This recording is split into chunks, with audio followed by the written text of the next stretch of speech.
हो गया स्टार्ट। हाँ। नमस्कार, मैं अनुराग उपाध्याय आज फिर एक नई वीडियो में आप सभी के समक्ष प्रस्तुत हूँ। जैसा कि पिछले कई दिनों से हमारे मित्रों के एडीएम आ रहे थे कि चाहे वो सोशल मीडिया हो या फिर इंस्टाग्राम, ईमेल या बाकी प्लेटफॉर्म्स, लगातार डीएम्स आ रहे थे कि एक बार एक जो बुक है चाणक्य चरितावली अखंड भारत की ओर खंड काव्य के रूप में जो कि उपलब्ध है, उसका एक छोटा सा रिव्यू आप लोगों तक पहुंचाया जाए। क्या कुछ इस पुस्तक में है, क्या इसके पीछे प्रेरणा रही, या फिर इस पुस्तक को व्यक्ति मात्र को क्यों पढ़ना चाहिए। तो ये जब आप लोगों के इतने सारे आग्रह आए तो मैंने सोचा कि आप लोगों तक ये बात पहुंचाई जाए और निश्चित रूप से ये मेरा एक कर्तव्य भी बन जाता है। तो सबसे पहले आज मेरे हाथ में ये पुस्तक है चाणक्य चरितावली अखंड भारत की ओर। ये इसका front cover and this is it's back cover. तो सबसे पहले जैसा कि इतिहास में 3री-4थी शताब्दी के आसपास एक चरित्र हुआ जिसे हम आचार्य चाणक्य के नाम से जानते हैं।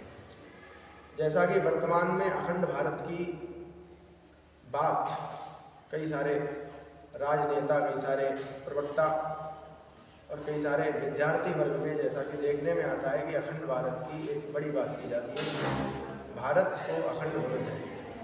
तो उस यात्रा को या उस विचार को सबसे पहले जिस व्यक्ति ने धारण किया उनका नाम था आचार्य चाणक्य। आचार्य चाणक्य के चरित्र से, आचार्य चाणक्य के बारे में इतिहास में बहुत ज़्यादा जानकारी उपलब्ध नहीं है, संकुचित मात्रा में जानकारी उपलब्ध है।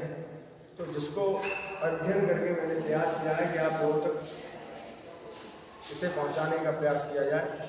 आचार्य चाणक्य को इतिहास के भारतीय विद्वानों के साथ साथ विदेशी विद्वानों ने भी इसे इन्हें प्रोत्साहित किया है। Hurtle, Jacobi, Smith, Vincent Smith और यहाँ की सबसे ज़्यादा जो अल-बरूनी, कुतुबुद्दीन ऐबक के समय पर जो इतिहासकार थे अल-बरूनी, और साथ में एक फाहियान जो कि चीनी यात्री एवं लेखक हैं, उन्होंने लिखा है आचार्य चाणक्य के ऊपर बहुत सारा सकारात्मक तक। और उस समय के उन्होंने जो चंद्रगुप्त मौर्य का जो साम्राज्य काल है मौर्य साम्राज्य में, उसे उसका जब उन्होंने चित्रण किया है तो इस प्रकार से उन्होंने दिखाया है कि भारत कितना समृद्ध था, कितना शास्त्रार्थ सिद्ध एवं सहिष्णु तत्व का भारत था। वर्तमान में जो कि दुर्गति को प्राप्त हो गया है। आचार्य चाणक्य न केवल एक आचार्य थे बल्कि एक राजनीति शास्त्र के प्रबुद्ध विद्वान, गणितज्ञ, खगोल शास्त्री और नीति शास्त्र के पारंगत। आपने इनकी 2 रचनाएं, वस्तुतः इन्होंने एक अच्छा खासा साहित्य भारतवर्ष को दिया, लेकिन दुर्भाग्यवश नालंदा यूनिवर्सिटी जल जाने के बाद हमारा जो साहित्य है वो इनका साहित्य लुप्तप्राय हो गया। और उसके बाद 2 मैसूर में, हालांकि जब इनका कौटिल्य अर्थशास्त्र मिला उसके बाद से आचार्य चाणक्य प्रचलन में वापस से आए। तो चाणक्य नीति और कौटिल्य अर्थशास्त्र इनके 2 प्रमुख ग्रंथ हैं। उनको अध्ययन करके और आया मैंने प्रयास किया है कि आप लोगों तक पहुँचाया है। तो खंड काव्य चाणक्य चरितावली आप लोगों तक पहुँचाया है।